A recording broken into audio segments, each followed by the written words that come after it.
All right, guys. Please put your hands together for Alex, Vincent, and Christine Elise.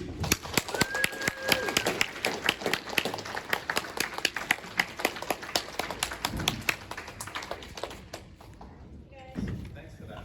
Hi. What's up? Hi. This is our first time in Buffalo? No. No. Welcome. Thank you. Nice, Why do I have an octopus? nice octopus. Got it for a 6-year-old and I didn't want to leave it at my table, so it's gonna join us. Grab it. How you guys doing? Hi, guys. Oh, What's up?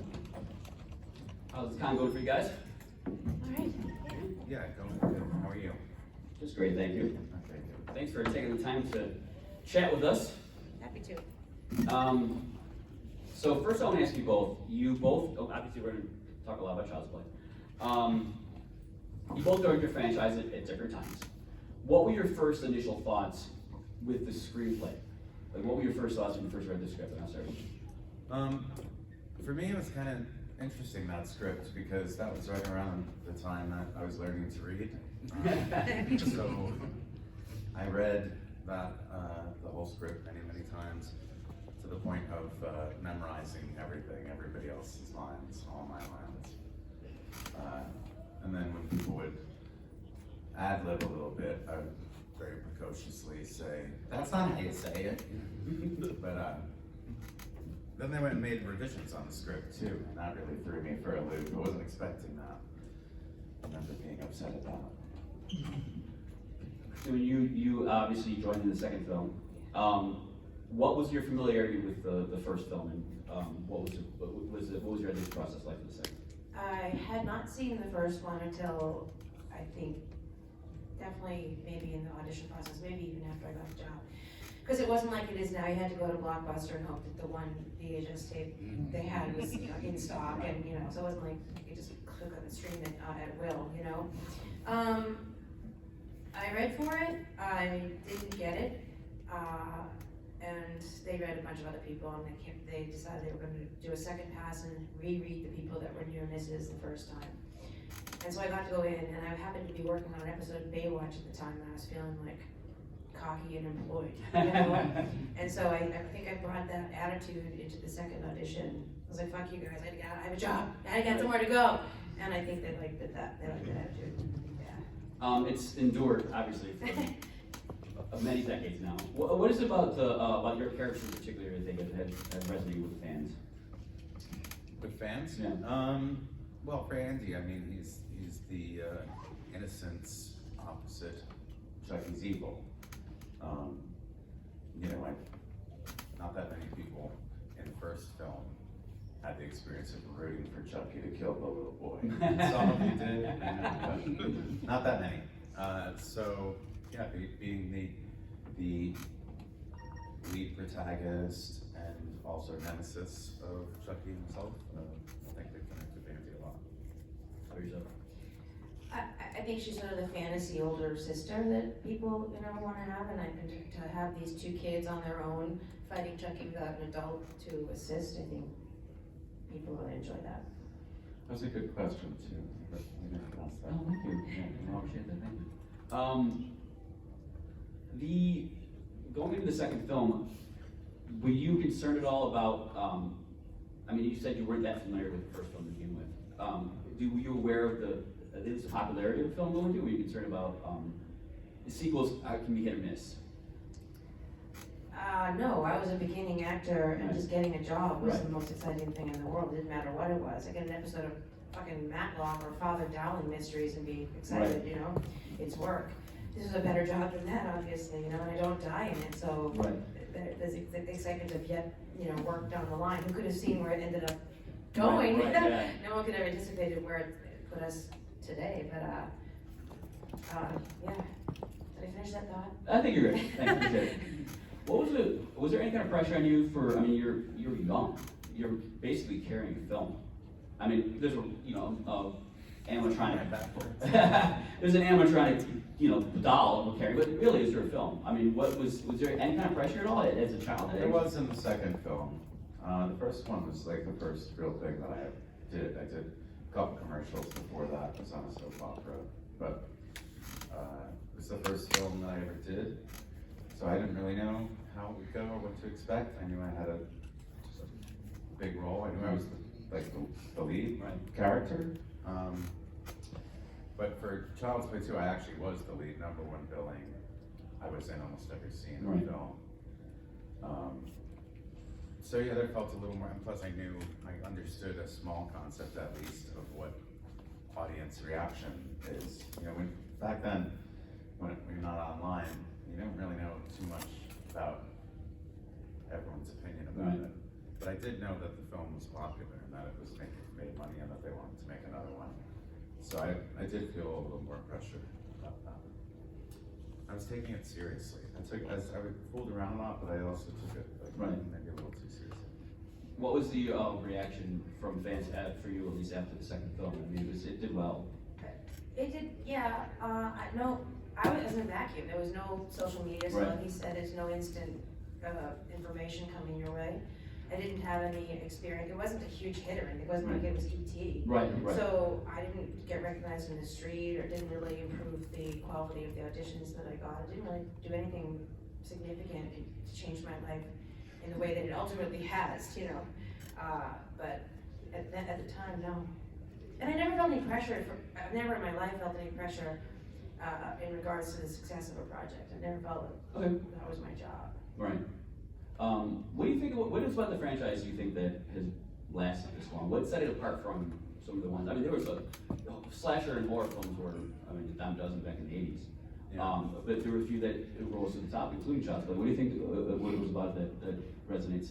I think there's a couple really simple answers to that. I mean, Jennifer Tilly alone has kept everyone watching. Chucky himself is really charming. And yeah, I don't know, I guess they connected with it, but I also have to say what Dawn has done with it makes it different every time. Right. Yeah, Dawn's flexibility and sort of roll with the punches, and when it became vogue to have horror movies be funny, he went that way too, and then he went back to with Kirsten Cole, went back to, still Chucky's always a little funny, but more serious, and the fact that it's always been Dawn, and nobody else has ever taken the helm and done any kind of reinventing or peeing on Dawn's intellectual property there. And I always say, like, I have no shade against Rob Zombie. I love Rob Zombie and his movies, but if Rob Zombie had done a Chucky, then Chucky would have taken a very different direction. Right. And it's just Dawn's vision staying, you know, pure, that I think separates it. And the fact that this story's been going on for 37 years. Yeah. His story is still being told from the time he was 6 years old, and now he's 26. I think we were all very excited to see you both return for Chucky in the series. What was that? Did you know that was going to be coming up? Or what was it a surprise to you guys? We did. But we knew that it was our ambition to do so. And it's very expensive. You have to get, you know, the studio on board with it. And there were a couple obstacles that happened right at that time. Some distractions, and then COVID. So we didn't know. It's kind of like buying a house. You don't really know you have it until you sign the papers. But we did know that was his intention since like Cult at that time. Around whatever month, 2 months I spent with him during that movie, he was talking about his plans for the series. The distraction he's referring to is the Child's Play movie that came out. The reboot. That has nothing to do with any of us. Dawn's not happy that it exists. We've never seen it, so cut off that question from the. And the problem with that was you didn't know whether that film's success or failure, what that impact would have on the studio's decision to move forward with the TV show. So you didn't even know what to root for. You didn't know whether to root for it to succeed or what to fail. That's fair. Yeah. So it was, And yeah, when the TV series came out, there were still absolutely people that were like, "Oh, that last one sucked. I'm not watching the show." Sure. Yeah. It's not us at all. It really confused me. Your reintroduction, you come shocked. It's fantastic. Oh, thank you. It's just it's so fun to see you guys back together. It's a lot of fun. Fun for us too. Does anybody have any questions before I keep that one? If you want to go stand up behind the microphone, if anyone has any questions.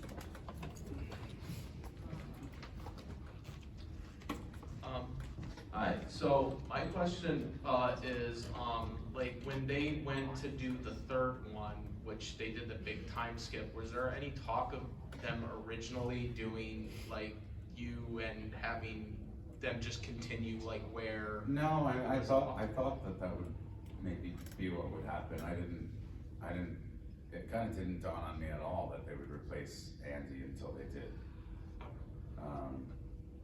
So, no, we're not really privy to those meetings either. And he was 8. Yeah. But yeah, Yeah. I think we were both sort of blindsided by that.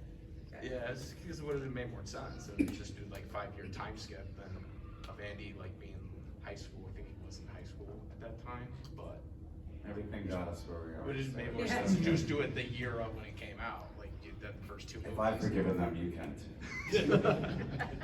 I think that I know that there's 2 reasons they did that jump though. One, Don, I think, felt he had already explored how much, Andy, an 8-year-old and Chucky, that battle, he'd explored as far as everything that could be explored. And then the studio wants sexy teenagers. Okay, so go a bit off topic.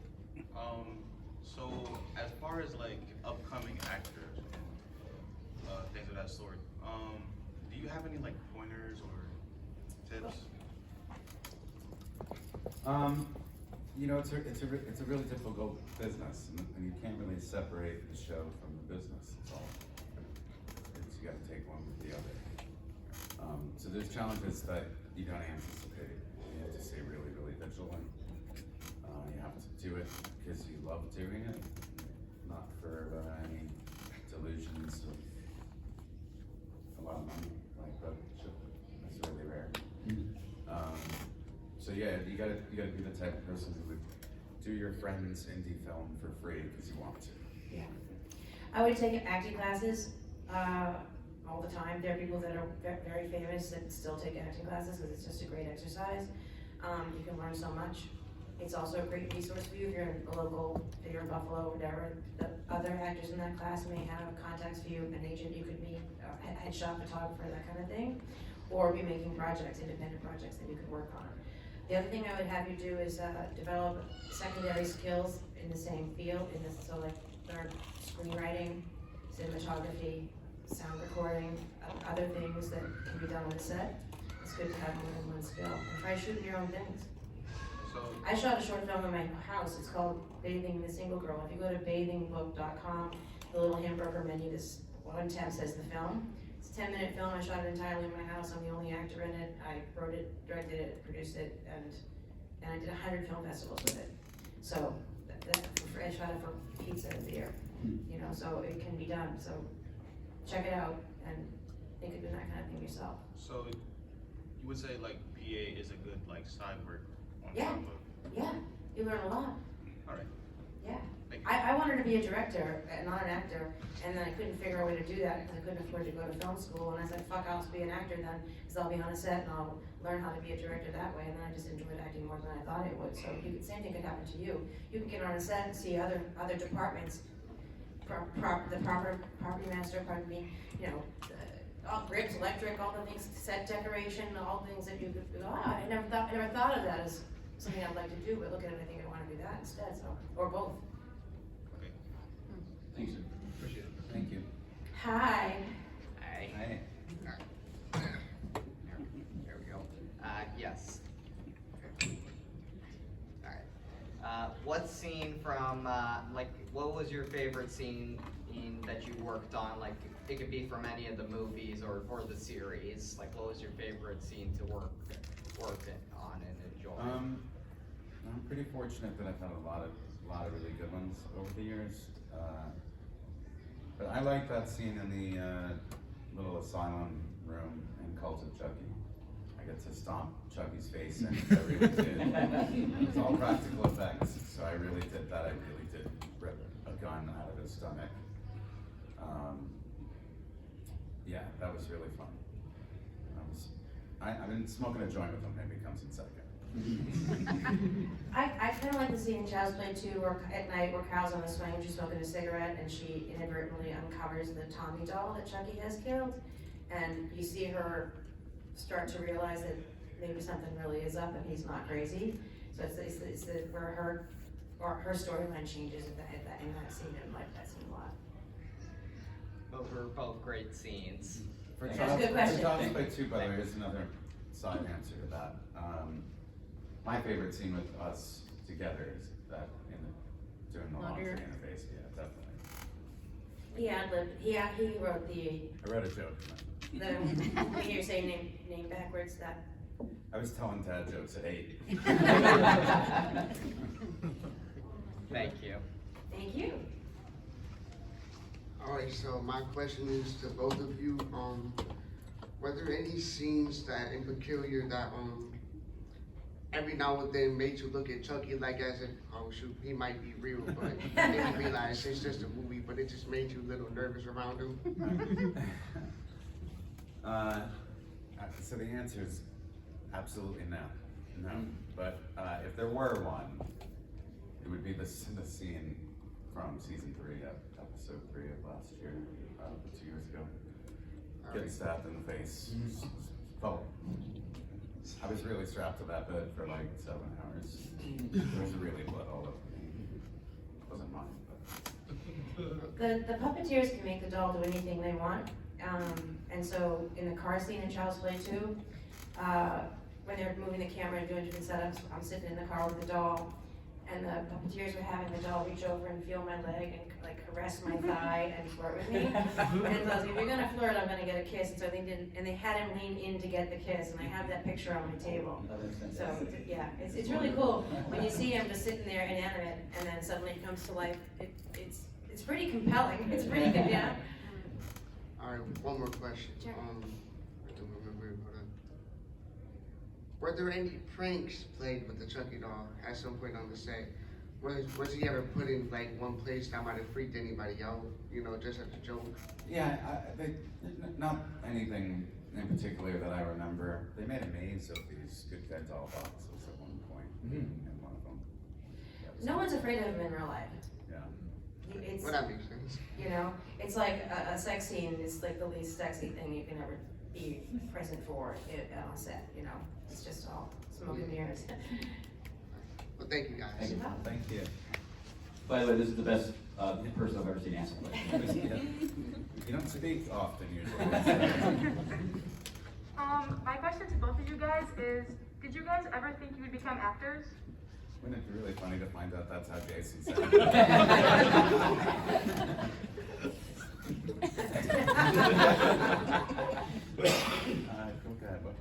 What was the question? What do you like to become an actor? No, I did never, I was always way too shy to be an actor. I know that I'm not presentational in that way, and I'm still super shy, believe it or not. And so, no, and I told you already how I ended up becoming an actor. It was just a desperate way to get into movie making. I was shocked to like it. But I'm still a terrified actor. I could never do like theater. I've done it, I don't enjoy theater. I'm a super hardcore stage fright. And auditions are terrifying to the point of, albeit back in the day when you auditioned live, and don't do that anymore. I'd be in the hallway like, almost having a panic attack, and I could just go home. I could just, nobody would suffer in the world but me, and I could just fucking go home and not feel this way anymore. And still power through. What drew you to keep coming back then for that process? I mean, if you know it's that terrifying for you, was it? I would feel that would take all the joy away from the actual craft. Working's so fun. Working is great. No, being on a set is fantastic, and one of my favorite things about being on a set is not everyone's an actor. There's directors and writers and props and property and costumers and hair and makeup and all these people, and everybody chose art for their life. And to choose art to make a living is the most dangerous choice you can make. It's almost impossible to make a living in any form of art. So to be in a stage of all these people, and everyone in the room has chosen a really risky thing to do, is inspiring. Sure. Thank you. Do you have another question? I have another question. If you guys could go back, would you guys not want to be actors? Yeah, what else would you do with your life? You know, definitely not. I mean, I'm happy with where I am in my life. It's challenging at times. There's a period of time when I was younger that I maybe had some subtle regrets. Hmm. But, He does have another career, tell him. I do have a whole other career, but. Tell him what it is. I own a recording studio, in Florida. I went to school for audio engineering, and, I produce artists, rappers, singers, bands, things like that. And I make some of my own music, and I do some of my own writing, and I do have other things that I do. Being a full-time actor is not something I've wanted to do since I was 12. I don't think, I don't know what I would do. If I could wave a magic wand and be successful at the thing that I'm gonna say, I'd rather be a respected author than a bullshit working actor. I'd rather be an author, but, and I wrote a book also called Bathing in a Single Girl, and that short film that I mentioned earlier works really well as a trailer for the book. The book is a dirty comedy. It's raunchy, it's not erotica, it's very funny, but very scandalous. But I collect books, books are my thing, so I'd be an author if I could make a living doing it, but good luck with that. Hi guys, it's good seeing both of you again. Elizabeth, I know we've talked a lot about your role as Emily Valentine. What was the best thing about the role, and did you like the way the character progressed on the show? I did not like the way they made her go crazy. I was horrified by that. They even called Aaron Spelling to complain about it. And he said, oh, don't worry, we'll redeem her, and we're gonna give you a spin-off. And I was like, what? And he's like, yeah, we're gonna give you a spin-off. I'm like, what? Are you serious? He's like, have I ever lied to you? I'm like, you've never spoken to me. So and they did. They tried to give me, Melrose Place was my spin-off. But we just didn't come to a deal. I didn't like the deal they offered me, so I didn't do it. The second part of that question, what was it? Emily Valentine? What was Oh, the best part of it? The best part of it, yeah. Well, people think you can take props and things home from sets. Like they always ask if we have Chucky dolls, and he does, but it took him until Curse or to Cult to get one. I don't have one. But the best thing I ever took home from set was Jason Priestley. I graduated the same year as the class of West Butler. Did you? Yeah, so it's always had a special part in my heart. Yeah, So- I was 26, so. Yeah, and what was your favorite thing to do besides Chucky? My favorite thing to do besides Chucky? Yeah, your acting wise, like TV show, movie. Oh, I didn't really do much else. That's pretty much all I've done. But no, I did a film, if I had to answer that, in my limited resume. I did a film called Wait Until Spring Bandini with Joe Montana and Faye Dunaway and Ellen Minty. It was a really, really good film. Written by an author I collect, John Fonte. Yeah. And it was a really good experience, really fun. Very nice. ER was pretty awesome, and so was China Beach. Yeah. Same people, same producers, same, creators and showrunners, and so, really great writing, really serious writing, and really great actors I learned a lot from. When you came back for the series, did Don give you any kind of feedback as far as, backstory for the last 30 years, or is it? Okay. Nope. Just fill in the blank? I mean, you never know, it's like at some point in time, they cover the material, you never know. Yeah, I think that's always possible with going back and discovering some of that, but also like it's kind of not necessary. Sure. To think about that. I basically know what Andy's gone through. Sure. I know the emotional place that he would be. And that's really all that matters. And obviously Chucky's had a cult following at this point. What's any bizarre fan experiences with fan bases? No, never. Not even once. Yeah. Yeah, of course there have been. Yeah, I've been doing this since 2002. In a good year, I'd probably meet 20,000 Chucky fans. Or at least briefly, and some of them to a big extent. So I did the math. I did that for 25 years. Have you found, are you tattooed on anybody's body? Have you seen any? I'm not. No? I No? That'd be weird, especially, it's probably a childhood version of you. am. No, it's this one. Just like that. I've actually seen both. Okay, good. Yeah, one person had altered me tattooed on it that I've ever seen. But yeah, I see my little face on there a lot. And then we also get asked to sign people when they get that tattoo. Right. Not me. I will get a tattoo of you. Don't. Does anyone have any questions before we wrap this up? Be shy. So oh, you got one, yes, no? Yeah, I was just curious, about, so with the, the film franchise, like, how, was the approach for like, from the movies to the TV series, what, did they, sorry.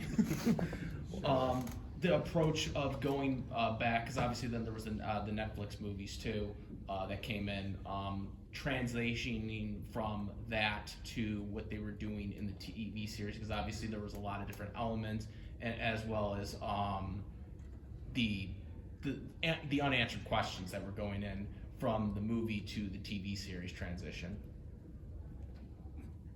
So are you asking about, Like the approach, like how they went, like Don went about like answering some unanswered questions, maybe from It's just the really movie. just good writing. It's the overall vision that he has for where the story goes. There's a lot of characters, especially now in the TV series. There's a lot of storylines that need to be, you know, service? fleshed out in service as a writer. So, but it's all credit to Don. It's, I think, the best answer. A lot of people think that there's a big difference between shooting a movie and shooting a TV show, and there is not. It's the same process in every way. It's just you have more storytelling time. It's a different process, I think, for the writer's room, because there's so much more story to get done. But as far as on set and shooting, and I'm just not curious enough. I never really think about the backstory and what my characters. I don't sit at home going, I wonder what Emily Valentine's doing now. I just don't. I don't know if that makes me, if I have a lack of imagination or a life. Yeah. Well, folks, For a bonus, one more thing. Please. Who, cause since Chucky already, kind of teased it in the TV series, who wins between Chucky and Megan? Chucky. You think two of us are gonna say Megan? Chucky's been at it longer than her too. Yeah. Go one more. I'm afraid. One more, and I'm surprised. Please actually come to the mic, you're recording, so if you guys. Oh, yeah. Any Oh, I questions, see, because please they're come filming here. it. Yep, you are, anything you say can and will be used against you. Don't scare him. Alright, first, I'm surprised no one asked this first, so shame on you all. Second, alright, second, when's the next Chucky movie coming out? Ah. Wait, I'm gonna clue. Oh, Yeah. And that's the truth. oh, okay, We're not in the loop on that one. that's cool. Is it in production? What's that? He says it's in production. No, it's not even right. It's not even being written. Yeah. Right? So it's gonna be years. well, folks, please give a round of applause for Alex. Thank you very much.